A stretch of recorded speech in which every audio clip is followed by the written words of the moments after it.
In the words of Miss Pam Williams, from one Italian to another, ti condanno a morte. That translates to, I sentence you, Mr. Lorenzo, to death. Do you think America's death row takes too long before execution? In America, a death sentence doesn't always mean death, at least not right away. Many people on death row spend 10, 20, or even 30 years waiting for execution. Some die of old age or natural causes long before the state ever carries out their sentence. The long appeals, the endless paperwork, and the slow-turning wheels of justice keep many condemned prisoners alive far longer than expected, but this case is different. This man was sentenced to death in February 2023. He has been on death row for just 2 years, but now he says he doesn't want to live another day. He's pleading with the court, not for mercy, not for another chance, but for death. His name is Steven Lorenzo, and his story is one of the darkest in Tampa's history. What makes a man so desperate to die that he asks the court to speed up his own execution? Let's go back and find out how he got here.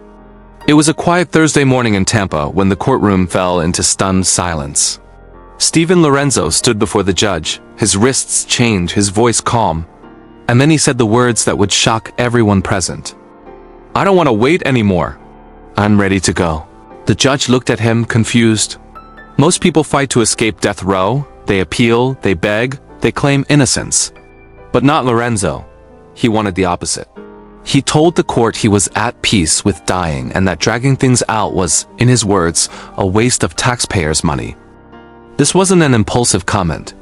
He had written letters saying the same thing. Letters where he begged the state to set a date and get it over with. For prison officials, it was rare. For the public, it was disturbing. For Steven Lorenzo, it was closure. Who is this guy? Before his name became tied to horror, Steven Lorenzo was just another face in Tampa, Florida.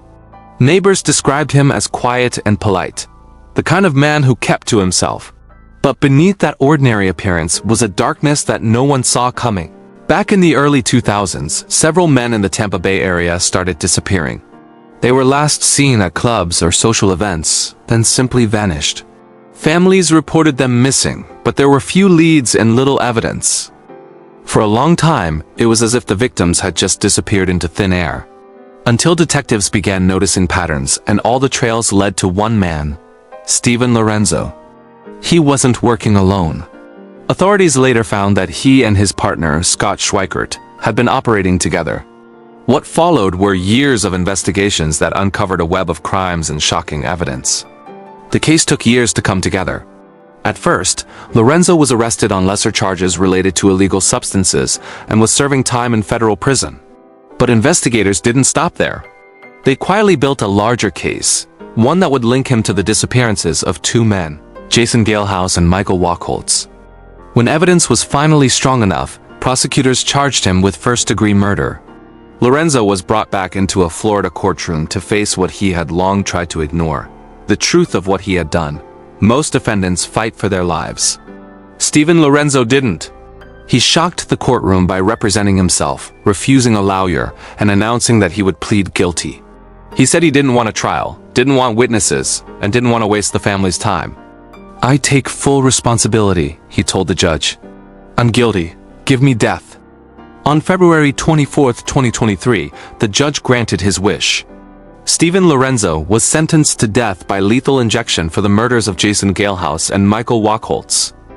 In his sentencing remarks, the judge told Lorenzo, greater than, "You've shown no remorse. You've admitted to these crimes and you've accepted your fate." Lorenzo listened quietly, showing no emotion. He didn't flinch, didn't cry, didn't plead for mercy. He simply nodded. The gavel came down, and Steven Lorenzo officially joined the long list of Florida's death row inmates. But for him, the waiting was worse than the sentence itself. Life on death row is slow, repetitive, and isolating. Inmates spend 23 hours a day in their cells. No phones, no visitors except rare appointments, no real contact with the outside world. For many, it's a living limbo, a space between life and death. Most inmates hold on to hope, filing appeals, requesting new hearings, doing anything to delay execution. But Lorenzo did the opposite. He wrote letters asking the court to cancel his appeals and speed up the process.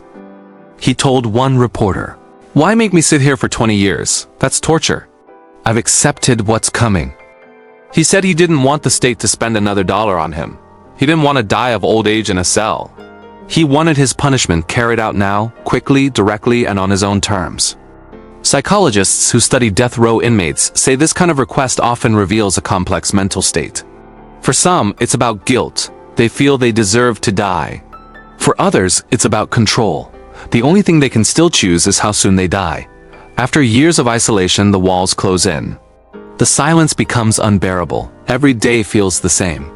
And for a man like Steven Lorenzo, who has already accepted his guilt, waiting decades in that silence might feel worse than death itself. For the victims' families, this decision brought mixed feelings. Some said it didn't matter when or how it happened, they just wanted it to be over.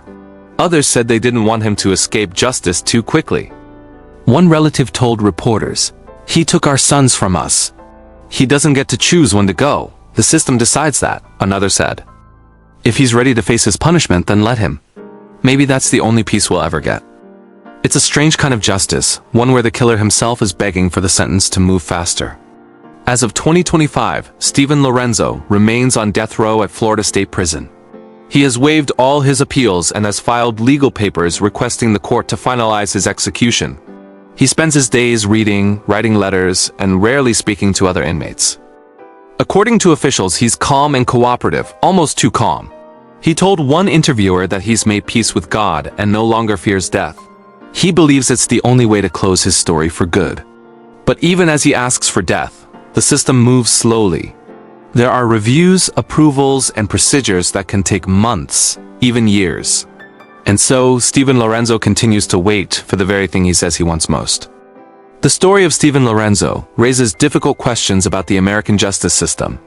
If the death penalty is meant to punish, what happens when the condemned asks for it? Does granting that wish make the punishment easier, or does it still serve justice? Many argue that giving someone control over their execution takes away the moral weight of the sentence. Others say that keeping a person alive for decades in a small cell is its own kind of cruelty. In Lorenzo's case, both arguments meet in the middle. A man guilty of unthinkable crimes who no longer wants to live, and a system too slow to end it. What is your opinion on this? Should his wish be granted? Do you think death row inmates should be executed faster? Don't forget to subscribe, and turn on notifications for more powerful true crime documentaries that explore the darkest corners of justice and human nature. This is True Crime and Scam Stories, where every story has a heartbeat.